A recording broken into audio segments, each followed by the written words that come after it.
గుంటూరు జిల్లా పొన్నూరులో అర్చకుడిపై దాడి ఘటన సంచలనం రేపింది. బాధ్యుల్ని కఠినంగా శిక్షించాలని అర్చకులు, హిందూ సంఘాల ప్రతినిధులు ఆందోళనను ఉధృతం చేశారు. గుంటూరు జిల్లా పొన్నూరులో అర్చకులు ఆందోళనకు దిగారు. సుబ్రహ్మణ్య స్వామి ఆలయంలో అర్చకుడిపై దాడికి నిరసనగా బ్రాహ్మణ మహాసభ ఆధ్వర్యంలో ధర్నా నిర్వహించారు.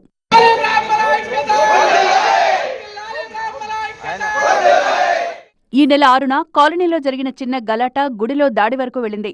అర్చకుడితో గొడవపడిన ఓ కుటుంబం అతను పనిచేస్తున్న సుబ్రహ్మణ్య స్వామి ఆలయం దగ్గరకు వెళ్లారు. బయటకు రమ్మంటూ కేకలు వేశారు. అక్కడే ఉన్న భక్తులు, స్థానికులు సర్ది చెప్తూ ఉండగానే ఓ వ్యక్తి గుడిలోకి వెళ్లి అక్కడ కూర్చున్న అర్చకుడిపై దాడి చేశాడు. ఆ దృశ్యాలు సీసీ కెమెరాలో రికార్డయ్యాయి. దాడి చేసిన వ్యక్తిపై చర్యలు తీసుకోవాలని పొన్నూరు జీబీసీ రోడ్లో ధర్నా చేపట్టారు అర్చకులు, హిందూ సంఘాల ప్రతినిధులు. దాడికి పాల్పడిన వారిపై చర్యలు తీసుకునేంత వరకు ఆందోళనను ఉధృతం చేస్తామన్నారు.